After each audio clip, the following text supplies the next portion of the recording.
Hello, welcome to episode 658 of In My Mug, and this week we're going to taste coffee from Ethiopia.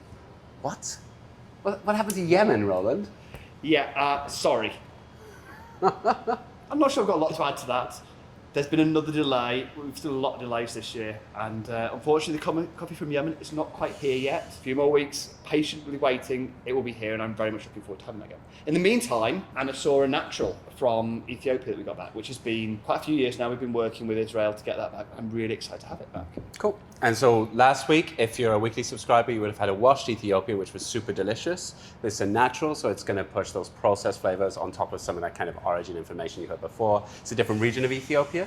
Yeah, so this is a Yirgacheffe, very classic flavour profile. This is the iconic producing region of Ethiopia. It's the one we see lots of. It has got a really interesting flavour of blueberries most years. We're going to brew it now and have a taste and see if that's still true. And Dale has decided that we are going to brew this with some ice because it's really hot today. It's really hot, and it doesn't happen very often that it's hot in Stafford or in the UK. So we're going to enjoy the summer, and hopefully you can enjoy the summer as well by having a bit of iced coffee as well as hot coffee and taste the difference from there as well. So we have the coffee brewed hot already, and then I'm brewing it in a Chemex. I've got 250 grams of ice. I'm going to pour on 250 grams of water onto my 30 grams of coffee, and as the ice melts, it's going to dilute it and bring it down to their normal brew strength. So is this your regular method of brewing an iced coffee? This is your preferred kind of go-to? This is a way of making iced coffee. And I think iced coffee is, that probably describes this. It's not cold brew, so we're brewing hot. It's not going to be exactly the same because we're using less water. So it's going to have a slightly different brewing dynamic at the top. But it will give us a flavor that's a little more, let's say, interesting and varied based on the coffee going in than, And this is the advantage of brewing hot and trying to chill it really quickly, rather than cold extraction, right? Different people like different things. There's no right answer. There are lots of different ways of making cold coffee, but this is a quick and easy one that if you've already got kind of pour overs and other ways of making hot coffee, throw in the ice at the bottom, see what happens. Normally cold coffee, because it mutes lots of flavors, you actually want the brew to be a little bit stronger, so you've got a lot of depth. So it doesn't matter if all the ice melts, but the ice melting is what's going to cool it. It's that diluting thing that does the cooling factor. So. Not having a lot of summer, we don't get a lot of time to pull out our ice brews and practice them and really refine our techniques. Yeah. I do think it's one that you can definitely play around with a lot, and different people I've seen do a lot of different variations on it. If you've got a favourite one, drop it in the comments. We'd love to hear what you like, because there's some really interesting recipes that people have tried out. While we wait for that to drip through and to chill, let's taste the coffee hot, and if you can give us a bit more information about the coffee. Yeah.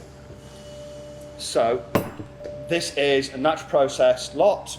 So this is really traditional. Ethiopia is one of the few places that does both a washed and natural processing as a traditional way of making coffee, processing coffee.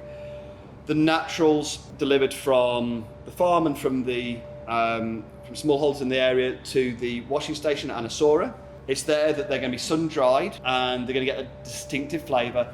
It's quite high altitude, very common for Ethiopia again, and Israel, who owns the washing station, owns a lot of the other washing stations, are actually one of the biggest independent exporter from Ethiopia, and he does a great job of producing a really consistent and clean processed ones. The Blesser that we had last week, we also got through Israel's connections, so it's a different washing station, but one that he works with and supports. This is his own washing station, and we've been buying now for quite a few years. Yeah. If we're saying Israel's independent, what's the alternative? The alternative is a government-owned washing station, or? It's corporations, so they're larger businesses. They're often tied into other big exporting groups. And so Israel's very famous in the industry now. He is very focused on specialty. All of these kind of mills are going to be processing all different kinds of coffee, right? Not practically. Yeah. So it's totally impractical. What he does with specialty coffee is because he loves coffee, but it's not a really practical part of it. The volumes that these mills produce is huge. Can't remember how many washing stations he's got now. It's lots. And they all process a huge amount of coffee, both from their farms and from smallholders. This is really that really high standard that they pick out at the mill and they look after. But it's not really the lion's share of the business. So let's focus on that bit, because we're buying those specialty bits because they have incredible flavors, because there's that extra care and attention to detail, which means it's incredibly clean. Your typical yogurt chef, your typical idea of yogurt chef is a washed coffee. That's kind of the standard. So normally people are talking of black tea, a little bit of citrus flavors, sometimes bergamot, sometimes floral. The natural processing pushes this a slightly different way, but it's still really clean. It's still light bodied, but it has more depth than you would expect from something like that. I still get some of those flavours I'd actually tend to associate more with a washed Ethiopian. It has a citrus element. Yeah. For me, this is probably more orangey rather than... Yeah, it's like blood orange. It's got like a real depth of sweetness. And that's really interesting because most years we don't tend to see that kind of coming through, and this year I really feel it's there. There's a little bit of black tea coming through in this extraction, and there's some florals coming through as well. And again, a lot of natural processed coffees, you wouldn't see that. You'd see that getting suppressed. But the natural processing gives it a kind of blueberry, which for me it's really fresh blueberry, and it's on the finish here rather than being dominant. It's balancing against that orange and those other flavours that are there. So that's our hot brew. Nice flavors. I'd say it's like fruit forward, sweet, very clean in the finish, a little bit of that kind of tea-like element. Yeah, like it kind of goes a little dark chocolate, black tea kind of on the finish, particularly. Yeah, dang it. Make room. There we go. We're going to try the iced version now. As a coffee, this suits cold brewing, because cold brewing is going to play down some of those floral notes. It's going to play down some of that acidity, some of those more delicate elements. You kind of want some big, robust flavours, and that natural processing helps here for me. As you mute some of that sweetness, as you mute some of that acidity as well, bitterness will normally come out to the fore. This coffee is not bitter, and so you're getting a kind of a general coffee flavour in the finish, like a nice kind of satisfying finish, which is a little bit milk chocolatey, which you're not tasting in the hot brew. Absolutely. But the fruit is still there.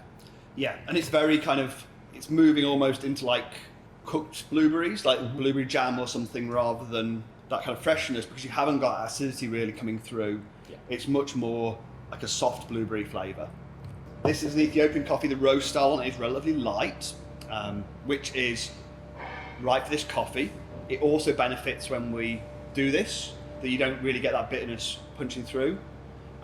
It's really interesting if you try different coffees that are, maybe they seem really sweet when they're hot. If you ice those coffees, you might find sometimes that they seem a lot more bitter and a lot less sweet.